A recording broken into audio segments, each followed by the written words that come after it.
साहेब, मुंबई महाराष्ट्रात सध्या एक विषय गाजतो आहे. 15 ऑगस्टला जे मांस विक्रीची दुकानं कत्तलखाने बंद करण्याचा 5 महापालिकांनी निर्णय घेतलेला आहे, त्यावर जोरदार आवाज उमटतोय. स्वातंत्र्यदिनी आमच्या स्वातंत्र्यावर घाला घालण्याचा हा प्रकार आहे, अशा प्रतिक्रिया अनेक नेत्यांकडून उमटतात.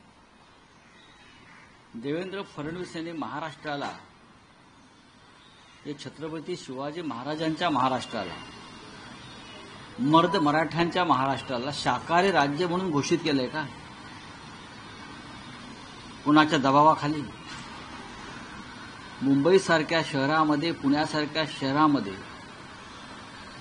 अनेक सोसायट्यामध्ये,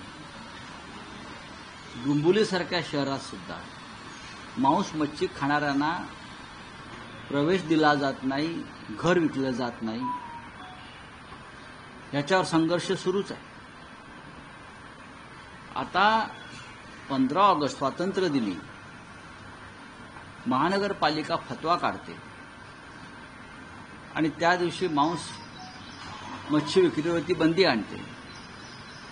15 ऑगस्टला हा काय? हा देशाचा स्वातंत्र्य दिन, लोकांनी आनंद साजरा करण्याचा दिवस आहे. हा धार्मिक उत्सव नाहीये. हा शौर्याचा दिवस आहे. लक्षात घ्या, हा शौर्य दिवस आहे. या दिवशी आम्हाला विजय प्राप्त झालेला आहे, आम्हाला स्वातंत्र्य मिळालेलं आहे. आणि ते स्वातंत्र्य नरेंद्र मोदी, अमित शहा किंवा देवेंद्र फडणवीस यांच्यामुळे मिळालेलं नाहीये. या स्वातंत्र्यासाठी रक्तपात झाला, हिंसाचार झाला, बॉम्ब फुटले, लोकांनी तुरुंगवास भोगला. त्याच्यामध्ये भारतीय जनता पक्ष किंवा आता जी विचारसरणी आहे मांस मच्छी न खाणाऱ्यांची, ते कुठेच नव्हते. आणि तुमच्याकडे मागणी केली कोणी की स्वातंत्र्य दिनी मांसाहार वर्ज्य? हे काय नवीन थोतांड आहे या महाराष्ट्रामध्ये? आणि या थोतांडाचे जनक कोण आहेत? देवेंद्र फडणवीस सांगतात काँग्रेसच्या काळामध्ये. अहो, काँग्रेसचं सोडून द्यावं, तुमचं बोला. काय झालं की काँग्रेसच्या काळात तुमच्या स्वप्नात सुद्धा तुमच्या छातीवर काँग्रेस बसलेली आहे आणि आम्ही बसलेलो आहोत. काय विचारा काँग्रेसच्या काळात, नेहरूंच्या काळात. काय नेहरूंच्या काळात, काय काँग्रेसच्या काळामध्ये? तुम्ही महाराष्ट्राला काय नपुसंक बनवताय का?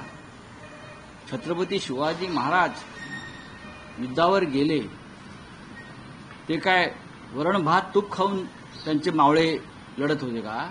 ते मांसाहारच करत होते चांगल्या प्रमाणात. पेशवे सुद्धा मांसाहार करत होते, बाजीराव पेशवे. त्याशिवाय युद्धावर लढता येत नाही. आता सीमेवरचं सैन्याला सुद्धा मांसाहार करावाच लागतो ना. वरण भात तूप पोळी खाऊन, श्रीखंडपुरी खाऊन नाही युद्ध लढता येत. तुम्ही महाराष्ट्राला नपुसंक करताय, नामर्द करताय. देवेंद्र फडणवीस, हे फतवे मागे घ्या. तुम्ही मराठी माणसाची संस्कार आणि संस्कृती खतम करताय. स्वातंत्र्य दिनी काय नवीनच होतं? स्वातंत्र्य दिनी मांसाहार नाही. तुम्ही नका खाऊ ना.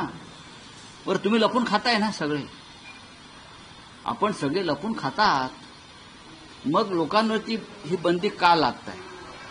प्रत्येक प्रकारची बंदी लादली जाते. बंदी. हे खाऊ नका, ते खाऊ नका, हे कपडे घालू नका, ते कपडे घालू नका, हे बोलू नका, ते बोलू नका. हा देश आहे की बंदीशाळा आहे? हा महाराष्ट्र आहे की बंदीशाळा आहे? हे बंदिराष्ट्र झालेलं आहे. या विरोधात सर्व मराठी माणसांना एकत्र येऊन आवाज उठवावा लागेल. राऊतसाहेब, 2 प्रतिक्रिया उमटत आहेत सरकारमध्ये. अजित पवार म्हणतायत की अशा पद्धतीनं मांस विक्री बंद करणं योग्य नाही, हे अजित पवारांचं मत आहे. तर दुसऱ्या बाजूला सरकारमधले भाजपा आणि त्यांचे नेते असं म्हणतायत की हा निर्णय काँग्रेसच्या राजवटीत जेव्हा शरद पवार मुख्यमंत्री होते तेव्हा झाला होता, आणि जेव्हा महाविकास आघाडी सरकार होतं तेव्हाही शरद पवार, परिपत्रक एक लक्षात घ्यावं, शरद पवार मुख्यमंत्री पदी राहून किती काळ लोटला? शरद पवार साहेब शेवटचे मुख्यमंत्री कधी झाले फडणवीस साहेबांना माहिती आहे का? सांगा ना तुम्ही. मनोहर जोशी मुख्यमंत्री होते आमचे 25-30 वर्षापूर्वी, त्याच्या आधी पवार साहेब होते. तुम्ही कोणती अध्यादेश बाहेर काढताय? तुमच्याकडे आता कोणी मागणी केली आहे का? शरद पवारांच्या काळामध्ये अध्यादेश निघाला का नाही मला माहीत नाही, पण मांस आणि मच्छी विक्री बंदी शरद पवार साहेब करत असतील तर मला आश्चर्य वाटेल. असं काही घडलेलं नाही. हे थोतांड आहे. 15 ऑगस्ट हा धार्मिक सण नाही. हा विजयी दिवस, विजय उत्सव मनवण्याचा दिवस आहे. पण भारतीय जनता पक्ष प्रत्येकाला धार्मिक स्वरूप देत आहे. तुमचं तुम्ही बघा हो, तुम्ही द्या श्रीगंधपुरीच्या पार्ट्या, तुम्ही द्या पुरणपोळ्या. जे सरकार कामाख्या देवीच्या मंदिरात रेडे कापून जन्माला आलं, त्यातल्या काही लोकांनी रेड्याचा मांस प्रसाद म्हणून खाल्लाय. मला माहिती आहे, मी तिथे होतो.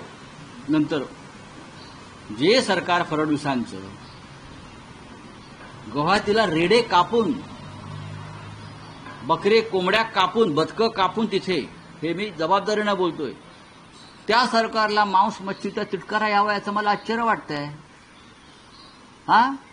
65 रेडे कापले कामाख्या देवीच्या मंदिरात आणि त्या रेड्यांचा प्रसाद खावा लागतो कापणाऱ्याला. हे पण तुम्हाला मी सांगतो, तिकडली ती एक परंपरा आहे. तिथे बदकं कापली जातात, तिथे इतर प्राणी कापले जातात आणि कापल्यावर प्रसाद म्हणून त्याचा मांसाहार करावा लागतो प्रसाद म्हणून. अशा सरकारचे जनक आणि निर्माते देवेंद्र फडणवीस महाराष्ट्राला सांगतायत की शाकाहारी व्हा स्वातंत्र्यदिनी. परत परत सांगतो की थोतांडशाही बंद करा. ठाकरे बंधू एकत्र आले तर आम्हाला काही हरकत नाही असं काँग्रेसचे नेते. मला माहिती, हा काय नवीन माहिती आम्हाला तुम्ही देत नाही आहात. आमची चर्चा सविस्तर होत असते, झालेली आहे. अनेकदा आम्ही एकमेकांना भेटत असतो काँग्रेसचे नेते. आमचा संवाद चांगला आहे. राऊत साहेब, तुम्ही थोतांड हा शब्द वापरला, त्यावर अजित पवारांचं एक असं विधान आहे की ते असं म्हणतात की मतदान वाढवून देण्याचा दावा करणारे लोक मार्केटमध्ये फिरतात, मात्र हे सर्व बकवास आहे. असेल काही लोक मतदान वाढवून घेण्यासाठी बारामतीमध्ये पोलिसांच्या गाडीतून पैसे वाटतात. काही लोक पोलिसांच्या गाडीतून सरकारी यंत्रणा वापरून पैसे वाटतात. बँका रात्री 2 वाजेपर्यंत उड्या ठेवतात.